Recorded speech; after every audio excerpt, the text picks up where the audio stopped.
Tournez à gauche. Maintenant, c'est plus intéressant.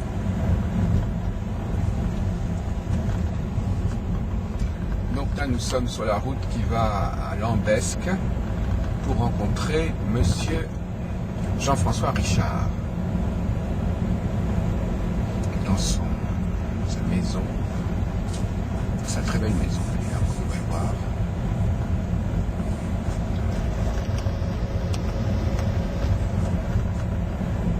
Mais pas facile d'accès par contre. Voilà, je suis accompagné par Monsieur Edmond Di Fraia de Marseille et de Salon-de-Provence, un régional du Tarn.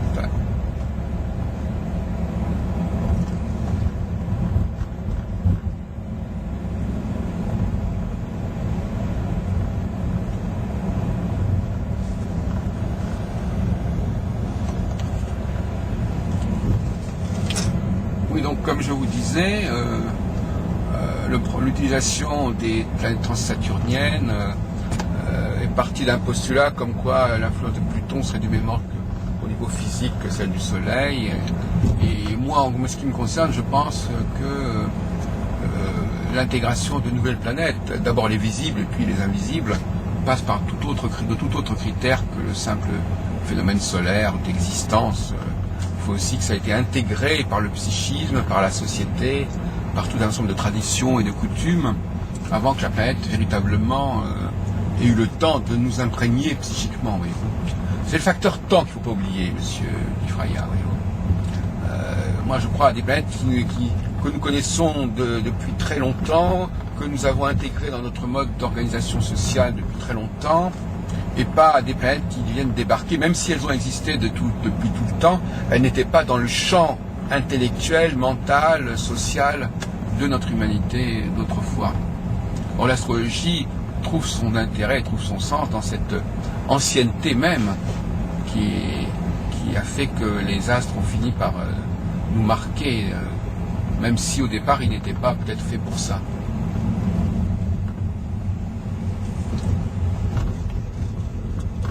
Donc là nous allons voir quelqu'un qui au contraire... D'accord, éteigné. Bon, donc nous sommes vus au mois d'octobre, il y a donc à peu près 6 mois, à Lyon, vous vous souvenez? Oui. Est-ce qu'il y a des éléments nouveaux qui sont apparus, il y a des éléments d'analyse nouveaux qui sont apparus, parce que vous avez vu quand même le phénomène se développer, est-ce que les choses sont allées dans le sens que vous attendiez? Est-ce qu'il y a des ajustements Bon, c'était il y a seulement 6 mois. Hein.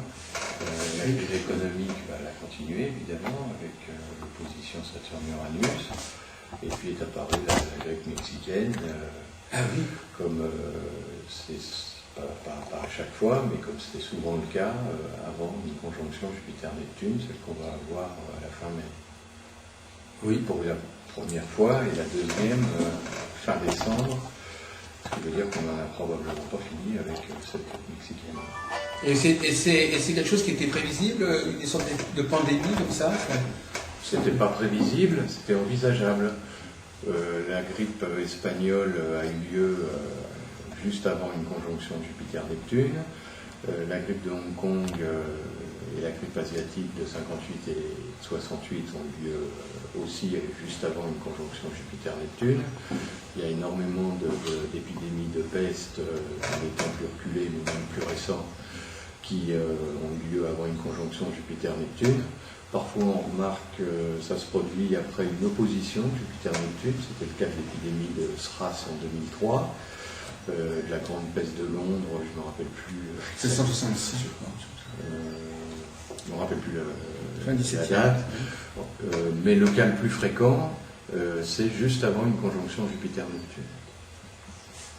D'accord. Alors ça ne veut pas dire qu'il y a des épidémies tous les 12 ou 13 ans qui sont aussi fortes que la grippe espagnole ou même que déjà la pandémie actuelle, même si elle n'est pas... On ne sait pas d'ailleurs quelle sera son ampleur en fait. On sait que c'est quand même ça va être très grave, parce que là on est encore aux prémices, non? Les repères ne l'indiquent pas. On sait qu'avant une conjonction Jupiter-Neptune, il y a un risque de pandémie grippale ou autre. Il n'y a pas que le virus de la grippe qui est concerné par ça. La conjonction ne sera complètement installée qu'à la fin du mois de décembre. On sait qu'avec les chaleurs de l'été, le virus va probablement disparaître et qu'il va revenir à l'automne. Et éventuellement, d'après les experts de l'OMS, il pourrait être beaucoup plus virulent qu'il ne l'est aujourd'hui. Le risque étant surtout que ce virus puisse se combiner, quand il touchera l'Asie, ce qui est le cas maintenant, ça commence, qu'il puisse se combiner avec le virus de la grippe aviaire, et à ce moment-là, ça donnera un virus absolument diabolique. Mais personne n'en sait rien, ni l'OMS, l'astrologie n'a pas de réponse non plus là-dessus. On sait simplement qu'il y a une période très dangereuse, au moins jusqu'en décembre prochain. La charnière, elle se situe là. Ça, c'est la première charnière, donc l'épidémie peut après retomber, en connaissant un pic à la fin de l'année.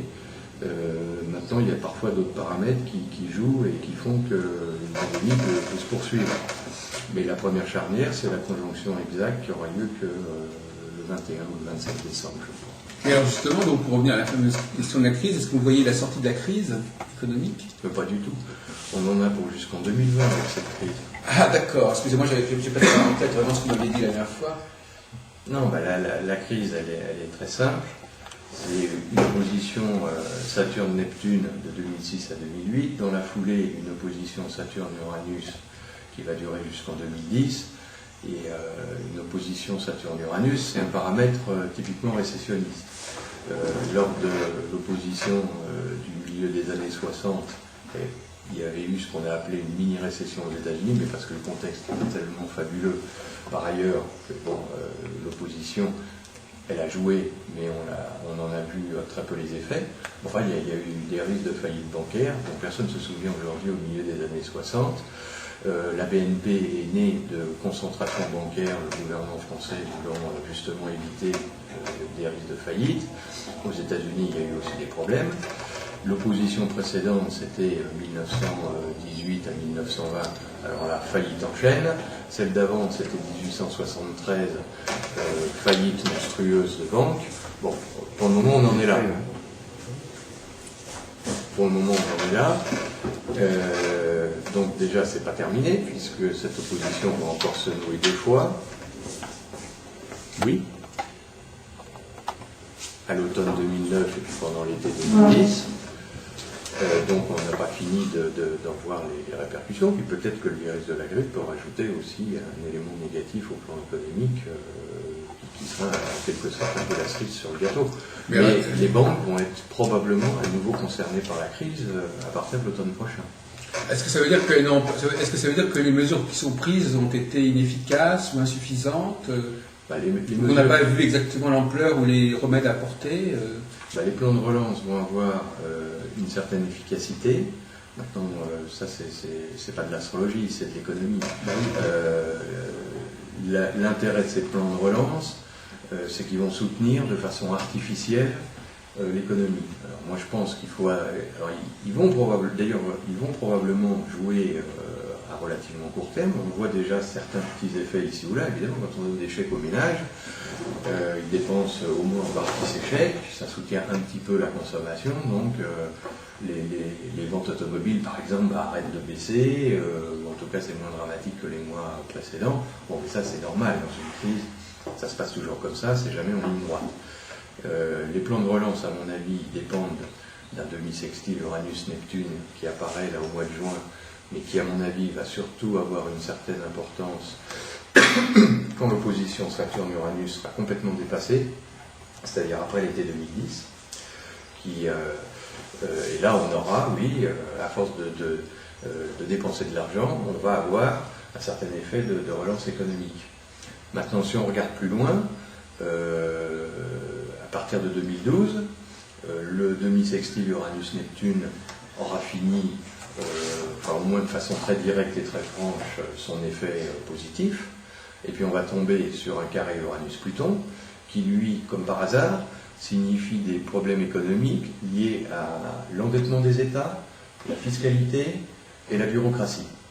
C'est typique, la meilleure caricature qu'on puisse trouver dans l'histoire d'une relation négative Uranus-Pluton, c'est les années 30, c'est le New Deal de Roosevelt qui a complètement qui a dépensé des milliards et des milliards de dollars de l'époque, mais Obama fait 10 fois pire aujourd'hui. Si on compare ce que Obama dépense et ce que Roosevelt a dépensé, et le résultat qu'a atteint Roosevelt, globalement, il a été nul. Le New Deal a été un échec. Tous les manuels d'histoire disent le New Deal, il a réussi à relancer l'économie américaine. Vous regardez les faits n'indiquent pas ça. Les faits indiquent simplement que le taux de chômage qui était de 25% en 1932, il est passé à 15% en 1937 et il est remonté à 20% en 1938. Bon, quand vous avez un taux de chômage qui oscille entre 25, 15 et 20%, on ne peut pas dire que le résultat économique, social plus précisément, est fantastique. Et toutes les mesures de gaspillage des fonds publics qu'a prise Roosevelt, la seule conséquence que ça a eu, c'est de faire chuter la production industrielle de 15% de plus. Donc le résultat, sur le court terme, c'est très positif, évidemment.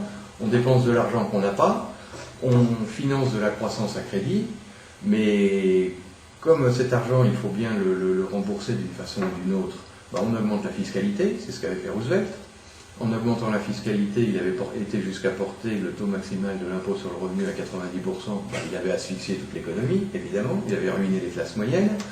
Il avait monté une bureaucratie absolument hallucinante qui allait jusqu'à décréter des normes en termes économiques sur la façon de fabriquer, par exemple, de simples épingles.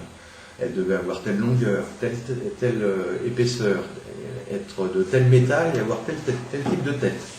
Bon, donc, une bureaucratie qui pullule comme ça, tatillonne, un peu policière, autoritaire, arrogante, qui ne connaît rien, qui veut se mêler de tout. Bon, l'effet économique, il est évident, c'est que ça fout tout encore plus par terre. Bon, toute proportion gardée, parce que je ne veux pas dire qu'on est dans les années 30, c'est pas la situation, à mon avis, n'est pas la même, mais on va connaître ça en tendance. Alors ce sera plus ou moins fort, ça dépend des pays. La France, qui est une championne du monde en hyperfiscalité et en bureaucratie, avant même qu'on aborde franchement le carré Uranus-Pluton, la France, elle fait du New Deal depuis 30 ans, pour un résultat évidemment nul, puisqu'on avait avant la crise le taux de chômage le plus élevé de tous les pays occidentaux, bref. Mais de toute façon, il va y avoir une tendance renforcée à ça, alors en France évidemment, mais pour l'ensemble des pays développés. Ça n'atteindra peut-être pas le délire que ça avait atteint sous l'administration de Roosevelt dans les années 30, mais de toute façon, c'est une relation planétaire qui est négative et qui ne peut que peser sur la croissance. Donc, après les plans de relance, on va tomber dans l'hyperfiscalité, l'impossibilité de financer les déficits, donc l'explosion du dollar qui va très certainement s'effondrer, s'il ne commence pas avant, parce que déjà une opposition Saturne-Uranus, c'est pas bon pour le dollar. Donc tout ça, ça va désorganiser considérablement le commerce mondial. Donc les années 2012 à 2016, à peu près, le temps que passe ce carré Uranus-Pluton, ça ne va pas être des années joyeuses. En plus, ça favorise l'extrême droite. Donc on va avoir des problèmes où les démocraties elles-mêmes vont avoir à subir toute une série de pressions entre l'extrême gauche née de l'opposition Saturne-Neptune et entretenue par l'opposition Saturne-Uranus, plus l'extrême droite qui va refaire surface. D'ailleurs, elle existe déjà. En France, on dit que le Front National a disparu. Oui, mais regardez la Belgique, les Pays-Bas, l'Allemagne, la Suède, l'extrême droite n'a pas disparu. Donc, elle est déjà là, elle va se renforcer, et donc le débat politique, on va l'avoir entre l'extrême gauche et l'extrême droite. Ça va être très sympathique. Alors, en plus ou en moins, on n'est pas obligé de revenir aux campagnes d'assassinat, de bagarres de rue des années 30. Ça, on peut penser que ça n'atteindra pas une telle ampleur. Enfin, on peut quand même s'inquiéter un petit peu.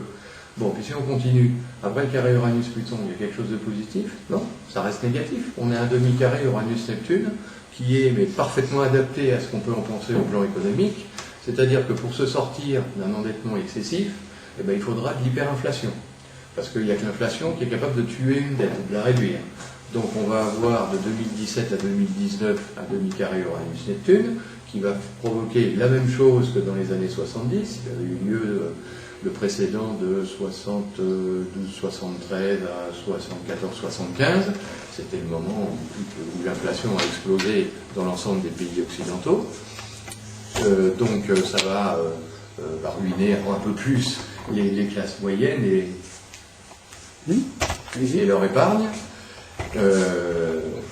Et pour terminer, on va avoir juste après, en 2020, une conjonction Saturne-Pluton.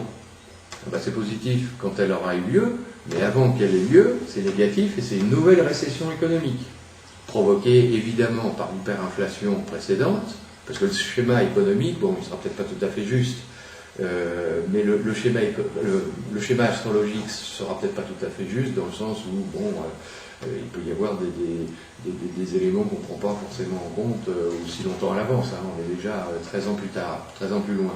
Mais au plan économique, c'est d'un immense classicisme. C'est des plans de relance qui font qu'enliser les États dans l'endettement, de l'hyperinflation ensuite pour essayer de se sortir de ces déficits, et l'hyperinflation, pour la casser, on fait quoi? On remonte les taux d'intérêt. Donc on massacre le crédit, et donc on crée une nouvelle récession, comme ça avait été le cas à la fin des années 80, juste avant la précédente conjonction Saturne-Pluton. Quel va être alors par rapport à tout ce que vous dites, quel va être l'effet sur la vie boursière, monsieur Richard? La vie boursière, elle va être négative jusqu'en 2020. Comment les gens vont vivre tout ça à part la période... aujourd'hui, là, les marchés se reprennent très bien, mais évidemment, l'opposition Saturne-Uranus se relâche, elle revient qu'en septembre prochain. Si les marchés gagnent 50, 60 ou même 70% sur 3 ou 4 mois, c'est parfait, ils en ont perdu beaucoup plus avant. Et puis après, il y aura une belle période boursière grâce au demi-sextile Uranus-Neptune. Mais dès qu'on arrivera en 2012 ou peut-être seulement en 2013 avec le carré Uranus-Pluton, la bourse, elle ne va pas apprécier. Hein. Je ne sais pas à quel niveau on retrouvera l'indice CAC 40, ça dépendra de l'inflation. Hein. Parce que s'il y a 10% d'inflation, par exemple, en 2016, même si les actions montent de 10%, elles auront fait zéro dans l'année. Donc, on ne peut pas apprécier le niveau d'un indice comme ça à l'avance sans connaître l'inflation. Mais de toute façon, la bourse de 2012 à 2020, Mais alors, finalement, écoutez, excusez-moi de me faire appeler l'avocat du diable, mais quelqu'un qui ne connaît pas l'astrologie, est-ce qu'il peut arriver à peu près aux mêmes conclusions que vous? Oui, au plan économique, il y a économistes et économistes. Hein. Si vous prenez par exemple l'OFCE, qui est un organisme subventionné de gauchisme, ou si vous prenez son équivalent à l'extrême droite, vous aurez des raisonnements économiques parfaitement idéologiques, donc qui n'ont aucun intérêt. Si vous prenez des gens sérieux qui n'ont pas trop d'idées préconçues dans la tête, aujourd'hui le schéma qu'on peut avancer en économie, c'est simple. C'est c'est exactement ce que je viens de vous dire. Hein. C'est l'économie va repartir grâce au plan de relance à tel ou tel moment, mais la crise est grave parce qu'elle est structurelle. L'endettement colossal des États va tout déstabiliser, le dollar va s'effondrer, le commerce mondial aussi. Donc votre propos, et pour s'en sortir, il faut passer par l'hyperinflation qui, et puis les économistes ne vont pas plus loin. Mais déjà, une période d'hyperinflation est envisagée par de nombreux économistes. C'est un grand classique. C'est ça. Le schéma qu'on peut tirer au plan astrologique, finalement, au moins sur ce cas précis, il ne fait que confirmer le schéma qu'on peut avoir. Alors qu'est-ce qu'il apporte de plus alors finalement? Il donne le timing. Le timing, c'est ça. C'est que la plupart des économistes se disent l'hyperinflation, on va l'avoir déjà dans 1 an ou dans 2 ans. Alors c'est possible qu'on ait une tendance inflationniste qui revienne assez vite. Mais franchement, astrologiquement, là, on ne voit pas tellement de signes de forte inflation sur les années qui viennent. Donc vous aurez quand même à la repousser un peu plus. Vous êtes plutôt optimiste. Optimiste sur le court terme. Sur l'inflation, oui. Moi, en 2011, il y a quelques signes inflationnistes qui peuvent jouer. Mais par ailleurs, tout le reste est plutôt des déflationnistes. Ou en tout cas ça devrait maintenir l'inflation à un niveau raisonnable, donc j'y crois pas trop. Par contre, à partir de 2015-2016, dès qu'on aura passé le cap déflationniste un peu du carré Uranus-Pluton, et dès qu'on va tomber dans l'influence du demi-carré Uranus-Neptune, qui risque d'être activé plutôt à partir de 2015-2016, parce qu'il y a une opposition Jupiter-Neptune, et puis une mauvaise relation Saturne-Neptune, tout ça, ce sera inflationniste déjà, mais on ne l'aura pas avant 2015, l'hyperinflation. Moi, ce qui me gêne dans votre propos, mais ça n'engage que moi, c'est l'usage, évidemment, l'importance, le rôle essentiel des planètes transsaturniennes dans votre modèle. Ouais. Qui sont des planètes invisibles, dont le statut, notamment Pluton, est aujourd'hui assez contesté. Est-ce que ça vous pose des problèmes, cette question des fondements de votre science? Vous savez, moi Parce que vous constatez, vous êtes un praticien qui observe que ça fonctionne. Moi, je suis un matérialiste complet. Je travaille sur la bourse tous les jours depuis plus de 15 ans. Quand j'utilise un indicateur, pour moi, il faut qu'il marche. Si ça ne marche pas, je le laisse tomber. Quand on vient me parler de Sedna, par exemple, oui. Bon, je ne dis pas que ça n'a aucune influence. Enfin, quand on voit certains bouquins, il y a 300 pages sur Sedna, bon, c'est du délire pur et simple. Parce que l'influence de Sedna, oui, elle existe, mais pas du tout de la façon dont ces gens-là l'envisagent, parce qu'il n'y a aucune expérience pratique à l'appui de ce type d'argumentation. Et alors, vous dites les planètes invisibles, bon, attendez, vous mettez des lunettes, vous les voyez. Oui, bien sûr. Moi, ça ne me choque pas qu'elles soient visibles ou invisibles. Non, mais je voulais savoir. Et ce qui est important, c'est de voir si elles ont un effet ou pas. Bon, comme vous prenez les relations Uranus-Pluton, par exemple, pour prendre Pluton que les astronomes ont voulu virer de son statut de planète. Enfin, je vous rappelle que 5 ou 10 ans avant, ils estimaient que Pluton n'appartenait pas au système solaire.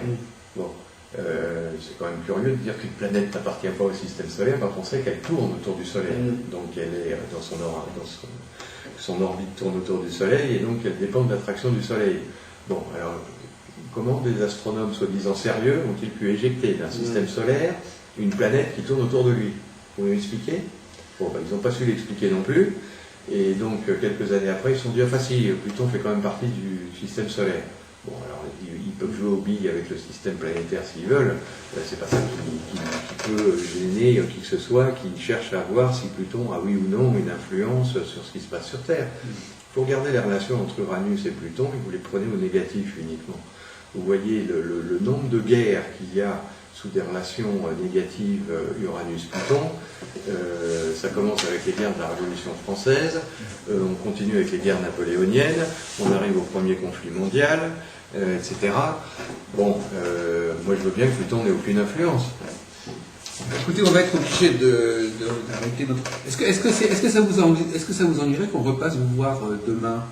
Écoutez, non, mais au cas où... Non, mais je veux dire, parce que comme on est même malgré tout, on a été pris un peu de court au niveau du temps. C'est très bien comme ça, mais je veux dire, si éventuellement, nous, c'est plutôt à nous. Demain, je ne serai pas là tout le temps. Ah oui, d'accord. Franchement. Bon, écoutez, alors on a fait le point sur si vous permettez. Octobre, ça va être la suite. De toute façon, les questions que j'allais vous poser, c'était des questions d'ordre théorique sur pourquoi l'astrologie accepte ceci. Ça ne vaudrait pas forcément intéresser. Et donc, en France, est-ce qu'ils seront prêts à assumer cette... Non, ils ne le sont pas. Les jeunes, c'est le règne du cocooning, les jeunes générations, ceux qui ont entre 15 et 30 ans, c'est un peu l'insouciance, c'est un peu l'irresponsabilité, quelque part. C'est pas du tout la même chose que les générations qui ont... Vous avez des enfants? Oui, je le vois bien. Non, mais qu'est-ce que vous leur proposez, qu'est-ce que vous leur suggérez alors pour tirer leur épingle du jeu? Moi, je leur dis travailler. Quelle est la meilleure façon de vivre cette période? Quelle est l'approche, quelle est l'attitude de vie qu'il faut avoir pour mieux traverser cette période difficile? Il faut se retirer, il faut travailler. Quel est le bon profil la bonne attitude pour traverser cette période dont vous venez de parler? Je ne sais pas, c'est un peu difficile. Il faut sortir un peu de la société, il y a des métiers qui marchent mieux que d'autres, il y a des métiers... Oui, pour un jeune, c'est évident, plus il peut avoir des diplômes importants et reconnus, il il s'en sortira évidemment mieux que celui qui passe son temps avec des jeux vidéo. Hein. Il y a quand même une question, excusez-moi, que je voudrais vous poser. Et puis il faut travailler plus qu'avant pour gagner moins, oui. parce que c'est plus dur. Quoi. Non, une dernière question que je voudrais vous poser, quand même, qui me vient à l'esprit depuis longtemps, c'est est-ce que l'astrologie explique à elle toute seule la crise? En vous entendant, on a l'impression que que l'astrologie donne la dimension de la crise. On pourrait penser à l'inverse, que l'astrologie donne une certaine tendance, mais que ce sont d'autres facteurs qui sont venus aggraver les choses. Oui, alors ça, moi je ne sais pas, on tombe dans la philosophie là. Non, mais il y a d'autres facteurs que l'astrologie qui existent. Quand on était en 2005 ou 2006, on voyait d'abord une opposition Saturne-Neptune approcher, puis suivie par une opposition Saturne-Uranus. Bon, ça ne permettait pas de dire qu'on allait se retrouver au printemps 2009 dans la situation dans laquelle on est. Parce que la crise a été beaucoup plus sévère dans ses effets que ce qu'on pouvait supposer. Bon, on sait qu'une opposition Saturne-Neptune, c'est pas sympathique. Une opposition Saturne-Uranus qui suit juste derrière, c'est pas sympathique non plus. Mais là, l'astrologie n'indiquait pas exactement la profondeur de la crise. Voilà. Elle indiquait il va y avoir une période de crise, une période très difficile. Oui. Mais bon, là, on se retrouve dans une situation qui rappelle le début des années 30. Donc ça, c'était pas envisageable à ce point-là. Donc il y a quand même des facteurs qui font que, par exemple, la crise a trouvé un terrain, enfin la crise astrologique a trouvé un terrain qui n'a fait qu'accentuer et exacerber le potentiel. Peut-être que si les structures de la société avaient été plus solides, on n'en serait pas là. Oui, non, mais moi je à moins que ces structures elles-mêmes soient dépendantes de l'astrologie. Probablement en partie, mais bon... Est-ce qu'il y a une dialectique pour vous entre, d'un côté, l'information astrologique, de l'autre côté, l'information sociopolitique, économique, financière, ou est-ce que les deux, pour vous, ne font qu'un? Non, quand vous faites des prévisions, je prendrai le problème autrement, quand vous faites des prévisions astrologiques, vous regardez évidemment dans quelle situation on est.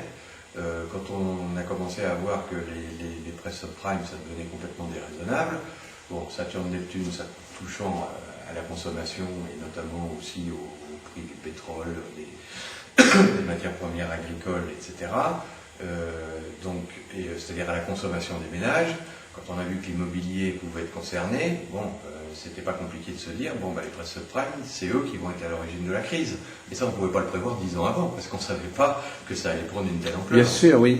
Donc, on peut faire des prévisions, si on veut, sur 100, 200 ou 300 ans, mais le problème, c'est la matière concrète qu'on n'a pas, parce qu'on ne peut pas savoir exactement quels seront les problèmes. Non, ce que je voulais dire, qu'il y a peut-être une crise de civilisation, une crise politique, une crise de gouvernance, qui peut expliquer éventuellement pourquoi, astrologiquement, les choses ont un effet aussi puissant.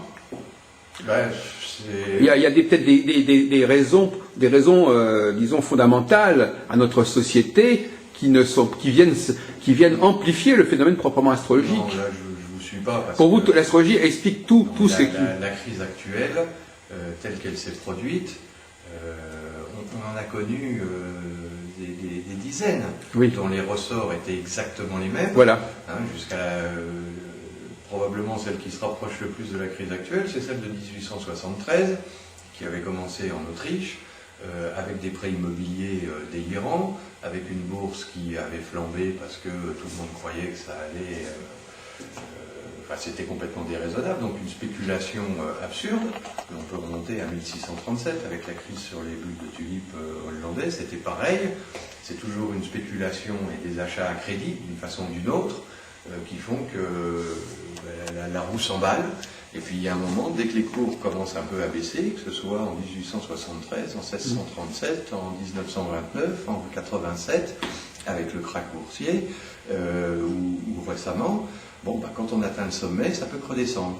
Et le problème, c'est que quand ça commence à redescendre, les gens ne sont pas solvables, parce qu'ils se sont endettés en général à crédit pour spéculer, ça se termine comme ça, une bulle financière, immobilière, quelle que soit la classe d'actifs concernée, Et ça se termine au bout du compte par une récession parce que ça entraîne toute l'économie dans son sillage. Ma question c'était, est-ce que ça s'explique par s'explique par l'astrologie ou est-ce que ce sont d'autres facteurs sociaux qui viennent amplifier le facteur proprement astrologique? Non, je vous explique que toutes ces crises sont astrologiquement explicables. sont astrologiquement Voilà. explicables, bien sûr. Donc il n'y a pas d'autres paramètres que l'astrologie qui vous permettent de travailler.